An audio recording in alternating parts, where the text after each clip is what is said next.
100세 인생 시대를 맞이하여 남에게 짐이 되지 않고 삶의 질을 유지하며 나답게 살아가려면 건강 수명을 늘려야만 한다. 오늘 영상은 약 없이 혈당 낮추는 양배추 식사요법과 완전 배출이라는 두 권의 책을 바탕으로 하여 만들었습니다. 건강 수명을 위협하는 원인에는 여러 가지가 있는데 현대인에게 만연해 있는 것이 혈당 상승이다. 혈당이 높은 상태로 계속 생활하면 반드시 당뇨병에 걸린다. 혈당이 높거나 당뇨병에 걸리면 식습관 개선은 필수이지만 흔히 식단이 어렵다거나 배가 고파서 힘들다라고 호소하는 경우가 많다. 저자가 추천하는 식사 방법은 식전에 생양배추를 먹기, 단백질을 반드시 섭취하기, 밥은 가볍게 한 공기, 간식은 주먹 크기의 과일을 하루에 2개까지 먹기이다. 단지 이것뿐인 간단한 방법이다. 처음 10분 동안 생채소를 먹는 것으로 포만중추가 자극을 받기 때문에 공복감은 사라지며 식이섬유 섭취로 혈당 상승도 완화된다. 그럼 책 속으로 들어가 보겠습니다. 혈당 상승을 억제하는 추천식품은 양배추. 양배추는 일반 슈퍼마켓이나 마트에서 쉽게 구할 수 있는 채소입니다. 가격이 저렴한 데다 1년 내내 살 수 있어 언제나 간편하게 먹을 수 있습니다. 식이섬유가 풍부하고 열량이 낮은 양배추는 혈당을 낮추기만 하는 것이 아닙니다. 비타민과 미네랄 등 몸에 좋은 성분을 듬뿍 함유하고 있어 무리 없이 체중 감량을 하면서 다양한 건강 효과도 얻을 수 있는 슈퍼 식재료라고 할 수 있습니다.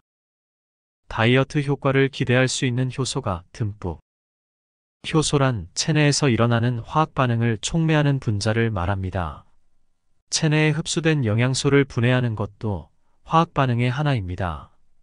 효소에 주목하면 양배추는 단순히 포만감을 얻기 위해 먹는 식품만이 아닙니다.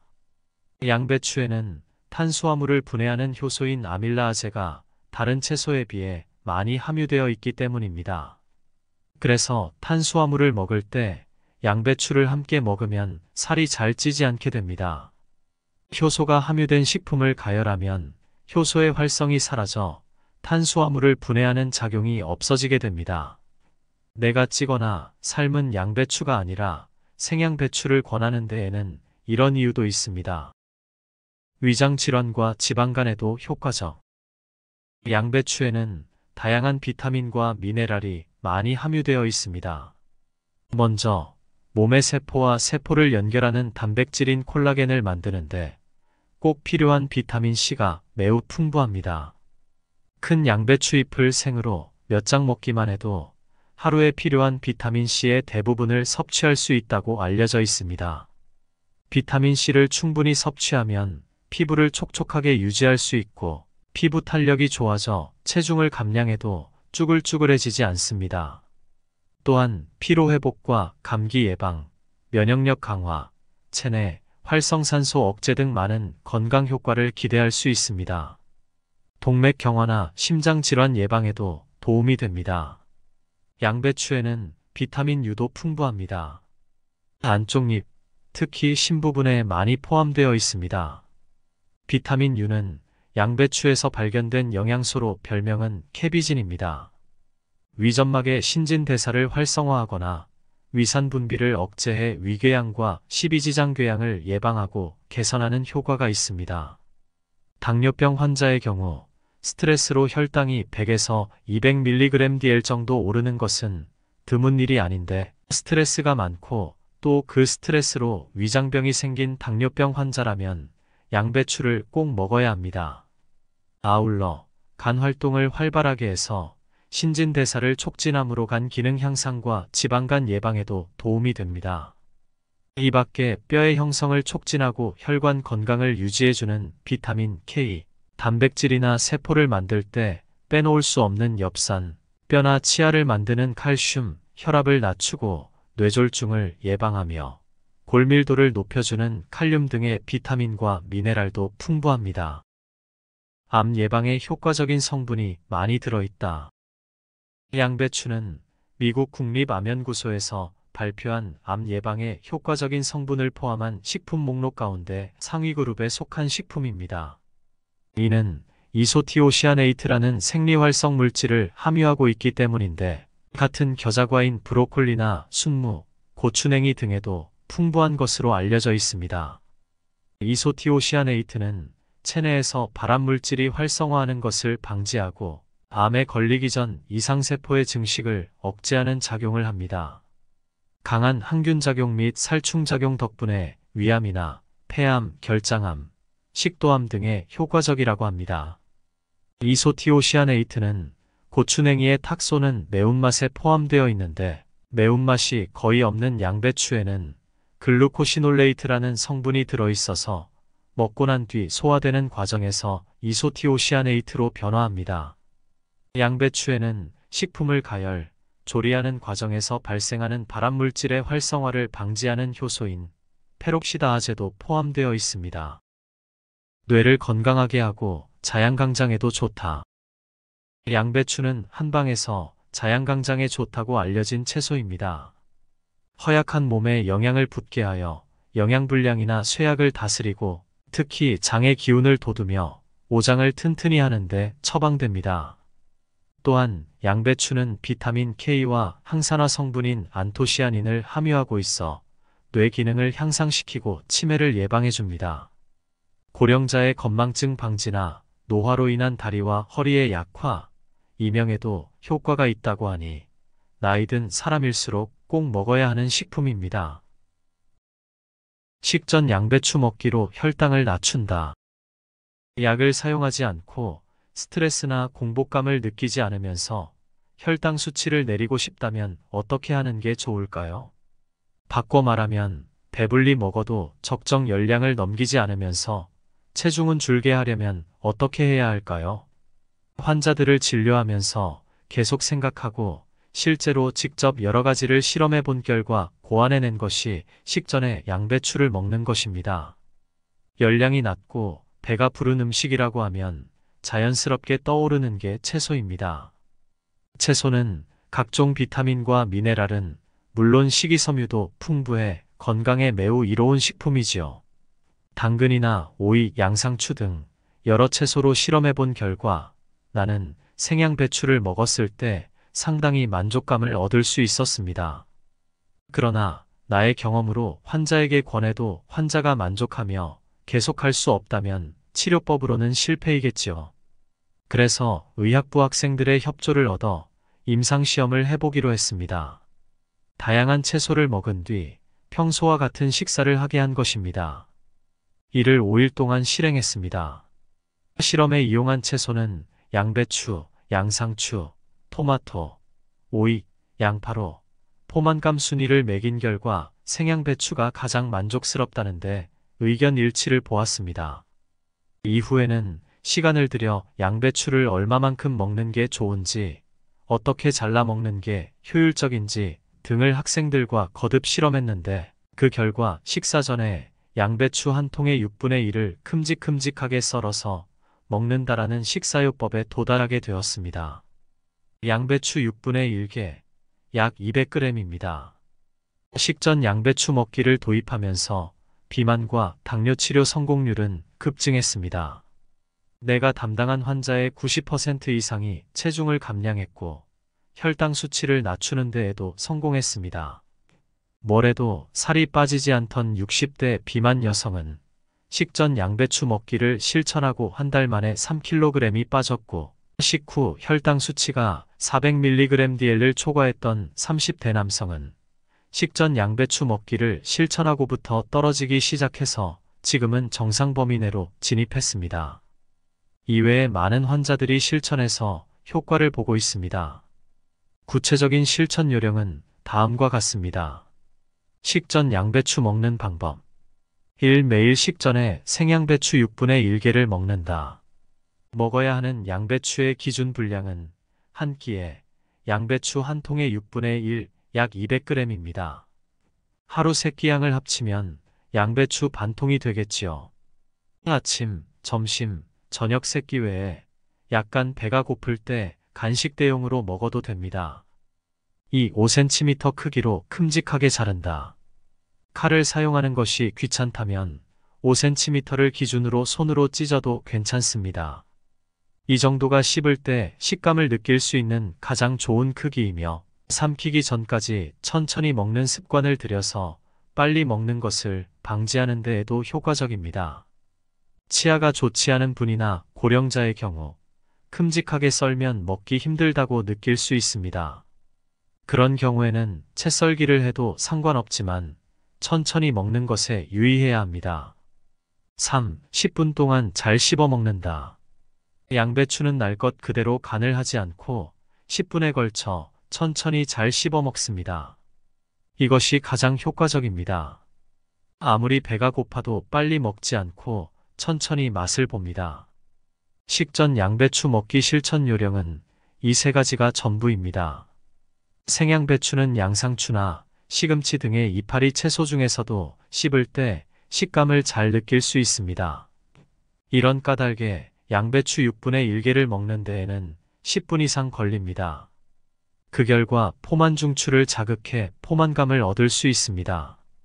색과 영양 배합을 생각해 양배추와 함께 토마토나 오이, 양상추 등을 많이 먹어도 괜찮습니다. 식전에 양배추를 먹으면 위장점막에 식이섬유가 달라붙어 그 다음에 먹는 반찬이나 밥의 흡수를 늦추기 때문에 혈당 상승을 억제할 수 있습니다. 또 비타민C를 대량으로 섭취할 수 있어서 주름 없이 살을 뺄 수도 있습니다. 식전 양배추 먹기는 생양배추를 도시락통에 담아 휴대하기에도 편해서 실천율이 높다는 장점도 있습니다. 양배추를 실증내지 않고 먹기 위해서는 드레싱도 오케이. 양배추는 요리하지 않고 날 것 그대로 먹는 게 제일 효과적입니다. 그러나 먹다 보면 실증이 나서 본전도 못 찾게 되는 경우가 많습니다. 그럴 때에는 적은 양의 소스를 뿌려 먹어도 괜찮습니다. 레몬즙이나 폰즈 소스, 들깨맛, 매실맛 소스 등을 취향에 따라 선택해 뿌리면 더 맛있게 먹을 수 있습니다. 단, 이때 소스의 열량과 염분에는 주의해야 합니다. 시판용 드레싱을 이용할 경우 일반적으로는 기름을 포함하지 않은 드레싱을 추천하지만 그런 드레싱 중에는 염분이 높은 것도 있으므로 성분 표시를 잘 보고 선택했으면 합니다. 2주 동안 사과와 양배추만 먹었더니 의사들도 깜짝 놀랍니다.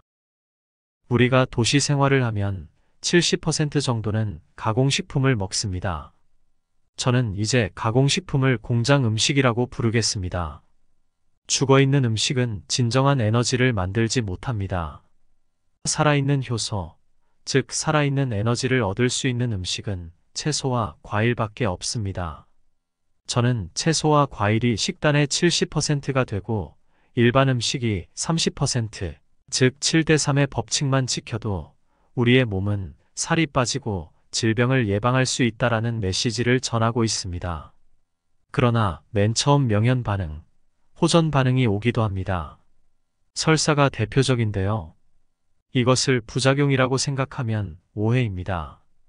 우리 위장은 각종 화학 첨가제로 오염되어 있습니다. 채소와 과일을 먹으면 이 오염물질을 청소하게 되는데 맨 처음 오는 반응이 설사입니다.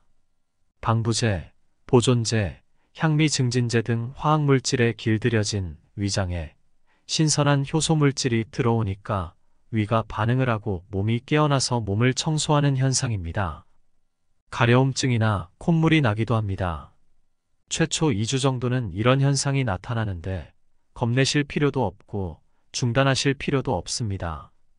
수년 수십 년 먹어온 공장 음식으로 인한 오염물질을 배출하는데 어찌 시간이 걸리지 않을 수 있겠습니까?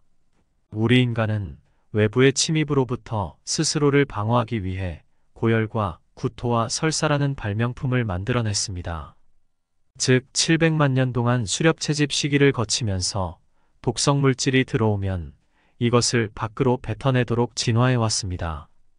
그런데 공장 음식의 경우 우리의 간과 신장과 위장이 난생 처음 접하는 화학 첨가제들이라서 반응을 할 수가 없습니다. 무언가 더부룩하다는 느낌이 드는 상태로 입이 즐겁기 때문에 계속 쑤셔 넣게 됩니다. 그런 상태에서 채소와 과일을 먹으면 위장이 깨어나서 소화 흡수력이 좋아집니다. 소화 흡수력이 좋아지니까 피부가 좋아집니다. 그 이유는 밤에 숙면을 취할 수 있어서 피부 재생과 각종 치료와 복구에 에너지가 쓰이기 때문입니다. 가끔 비염이나 아토피를 가지고 계신 분들은 콧물과 기침과 가래가 나올 수 있습니다. 그러나 전혀 당황할 필요가 없습니다. 이건 역시 우리 인간이 가진 정화 능력 중 가장 대표적인 것입니다. 몸에 열을 내고 콧물과 가래를 통해서 몸속의 노폐물을 배출하게 됩니다. 아토피 증상이 있으신 분들은 때로 피부에 발진이나 두드러기가 올라올 수 있습니다. 일반식을 하다가 채소와 과일을 먹게 되면 가벼운 가려움증과 설사가 동반되는데 이것 또한 명현 반응입니다. 중국의 고서 서경에도 명현 반응이 일어나지 않으면 고질병이 낫지 않는다는 말이 있습니다. 금연이나 금주를 결심하고 2주 정도 지나면 가장 먼저 나타나는 것이 가려움증입니다. 첫 2주 정도는 몸에 쌓인 노폐물을 배출하는 기간입니다. 가렵다고 피부과에 가서 스테로이드를 처방받으면 또다시 가려움증과 아토피가 계속될 뿐입니다. 우리 몸의 정화 능력을 믿으셔야 합니다. 커피를 끊어도 맨 처음 두통이 옵니다. 이것 또한 명현 반응으로 보통 2에서 3일 내에는 다 좋아집니다. 2주 정도 채소와 과일을 꾸준히 먹으면 아침에 쾌변을 보게 되고 몸이 가벼워지는 것을 느낄 수 있습니다. 특별히 따로 다이어트를 하지 않았는데도 3kg 정도가 빠지게 되는데 무슨 특별한 다이어트를 할 때 경험하는 요요 현상도 오지 않게 됩니다. 자연의 음식, 살아있는 음식을 먹었기 때문입니다. 저는 항상 2주만 꼭 경험을 해보시라고 권유를 드립니다. 왜냐하면 운동이나 다이어트나 금연 등 뭐든지 길게 잡으면 쉽게 포기합니다. 한 달 내내 채소와 과일을 먹을 수 있는 사람은 아무도 없습니다. 그래서 저는 맨 처음 아침만이라도 채소과 일식으로 바꾸고 점심과 저녁은 드시던 대로 드시라고 말합니다. 하비 다이아몬드는 그의 명저 다이어트 불변의 법칙에서 우리 몸은 3대 주기로 나뉘어져 있다고 갈파한 적이 있습니다. 그러나 이것은 서양 의학이나 한의학에서 수천 년 동안 내려져 왔던 몸의 체계입니다. 하루 24시간을 3대 주기로 나누는데 낮 12시에서 저녁 8시까지가 음식을 섭취하는 섭취 주기로 먹은 것들을 충분히 소화시킬 수 있는 시간입니다. 그 다음 밤 8시에서 새벽 4시까지가 동화 주기입니다. 즉, 먹었던 것들을 양분으로 흡수하고 불필요한 것들은 내보낼 준비를 하는 시간입니다. 그리고 새벽 4시에서 낮 12시까지가 배출 주기인데 이때가 아주 중요하다고 저는 강조합니다. 19세기 산업혁명 이후 우리 인간이 아침을 부지런히 먹는 잘못된 습관을 만들었기 때문입니다. 낮 12시까지 내 몸에 쌓인 노폐물을 밖으로 내보내는 배출 주기입니다. 아침에 눈곱이 껴서 세수하게 되고 소변과 대변을 밖으로 배출하는 것만 보아도 아주 쉽게 오전 시간이 배출 주기인 것을 알 수 있습니다. 시리얼과 우유 등 소화하기 힘든 것을 먹는 것은 자연에 대한 반역이라고 저는 말합니다. 아침부터 무언가를 먹기 시작하면 에너지가 엄청 소모됩니다. 배출에 쓰여야 할 에너지가 소화에 쓰이게 되기 때문입니다.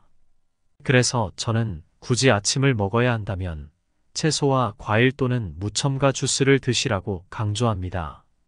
제가 좋아하는 자연주의 작가 헬렌 리어링은 저 유명한 저서 소박한 밥상에서 모든 요리는 요리하는 시간이 먹는 시간을 초과해서는 안 된다고 갈파한 적이 있습니다. 10분 만에 먹는 아침 식사를 위해 한두 시간 동안 야단 법석을 떠는 일은 어리석은 일이라는 뜻입니다. 야단 법석을 조금만이라도 떨고 싶으시다면 신선한 무첨가 주스를 만드는 일에 시간을 쓰시기 바랍니다. 채소와 과일은 불과 30분 만에 소화되고 무첨가 주스는 불과 5분 내에 소화를 마치게 되기 때문입니다. 2주에서 한 달 정도만 실천해 보면 변비가 사라지고 비염이나 아토피 또는 이명이 사라지는 놀라운 경험을 하게 됩니다. 따라 비타민제나 영양제를 먹을 필요가 없습니다. 실제 경험해본 저뿐만 아니라 제 말을 듣고 실천하신 분들이 이구동성으로 말하는 사실입니다. 그렇다면 수천 수만의 채소와 과일 중에 무엇을 먹어야 할까요? 결론부터 말씀드리면 과일은 사과, 채소는 양배추 이렇게 두 가지를 추천합니다. 복잡하게 식단표를 짜게 되면 많은 사람이 스트레스를 받기 때문인데요. 사과나 양배추는 어디 가도 있습니다. 우리나라에는 6대 과일이 있습니다. 6대 과일이란 사과, 배, 귤, 단감, 복숭아, 포도입니다.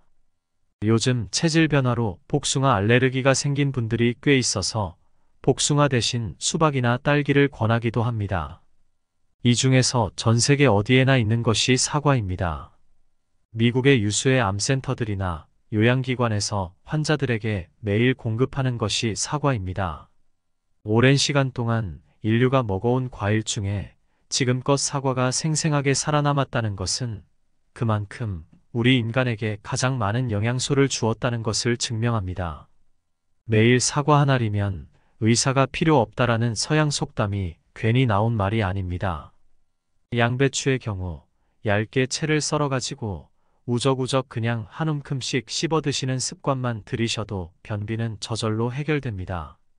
채소와 과일에는 파이토케미컬이 많이 들어 있습니다. 파이토케미컬은 항산화 작용으로 유명합니다.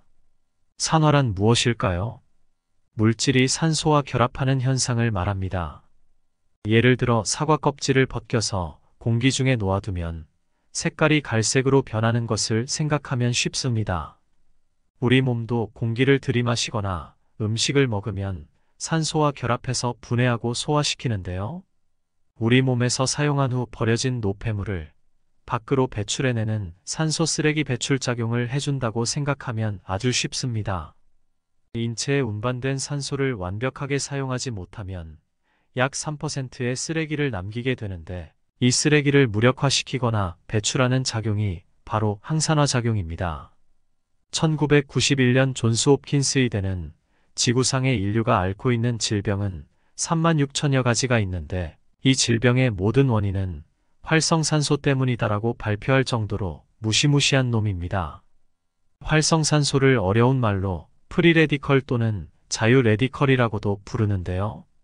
앞으로 활성산소나 프리레디컬이라는 말이 나오면 아하, 산소 쓰레기라고 쉽게 생각하시길 부탁드립니다.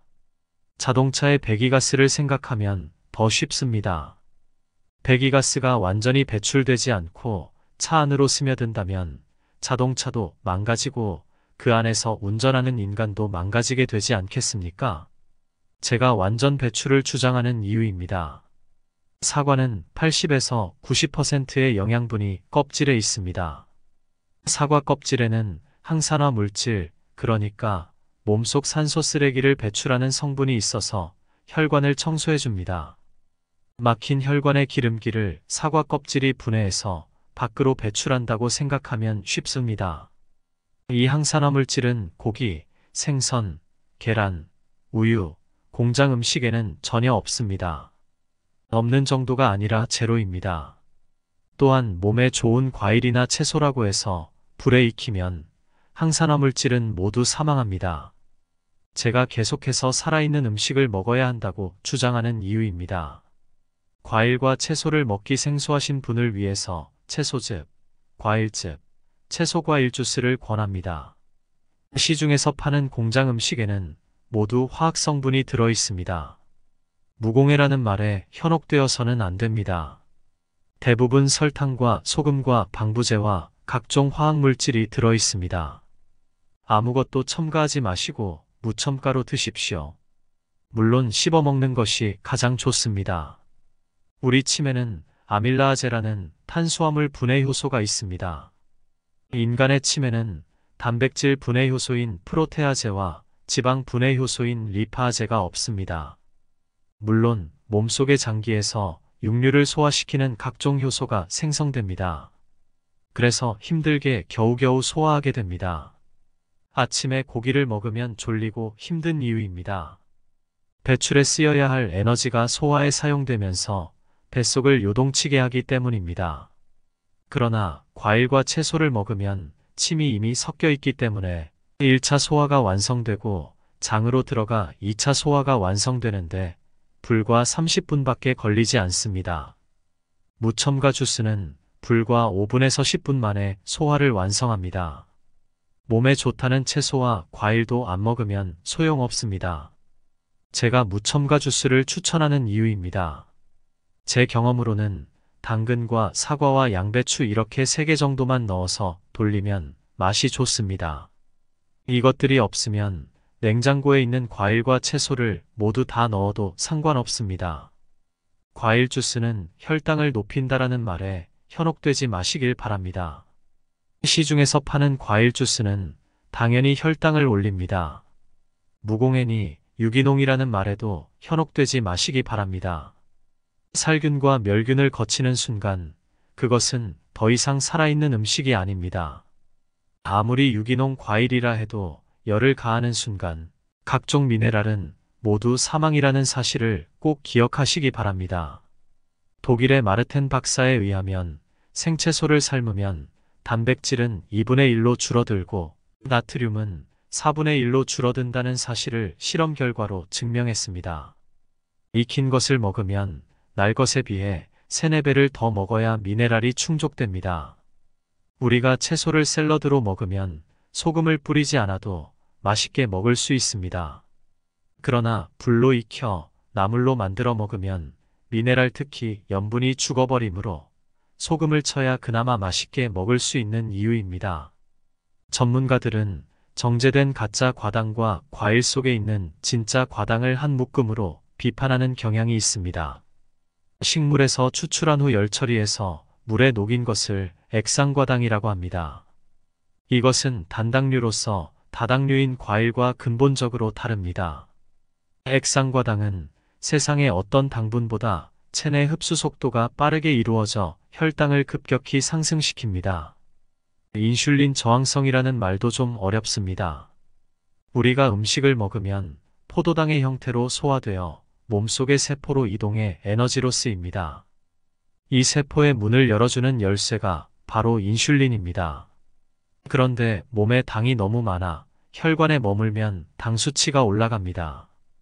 이 당을 처리하기 위해 인슐린 공장으로 불리는 췌장이 바빠집니다. 인슐린을 급격히 분비하다가 지치게 되는데 이것을 인슐린 저항성이라고 합니다. 췌장이 더 이상 일을 할 수 없는 상태를 어렵게 표현해서 인슐린 저항성이라고 합니다. 현명한 우리의 몸은 이것을 오줌으로 배출하려고 노력하는데 오줌에 당이 너무 많다고 해서 엿당에 온음료를 써서 붙여진 이름이 당뇨입니다. 당뇨를 한방에서는 다른 말로 소갈증이라고도 하는데요. 지나친 당, 즉 독소가 들어오면 몸에서 물을 찾아 정화시키려는 자연 치유 반응이 일어납니다. 그러니까 당뇨를 치료한다고 무슨 약을 먹을 것이 아니라 물을 마시면 됩니다.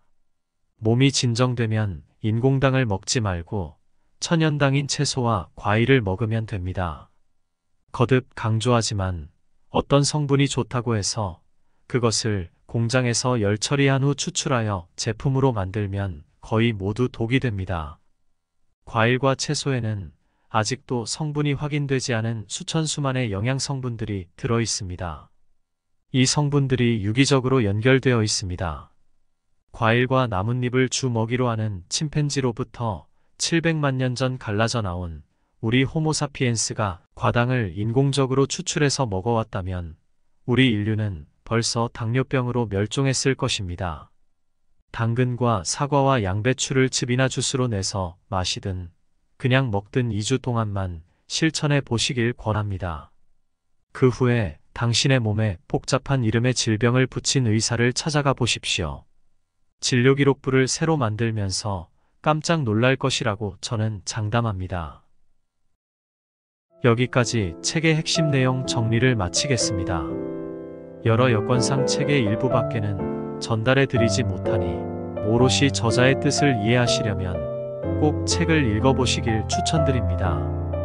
영상이 도움되셨다면 구독, 좋아요 부탁드립니다.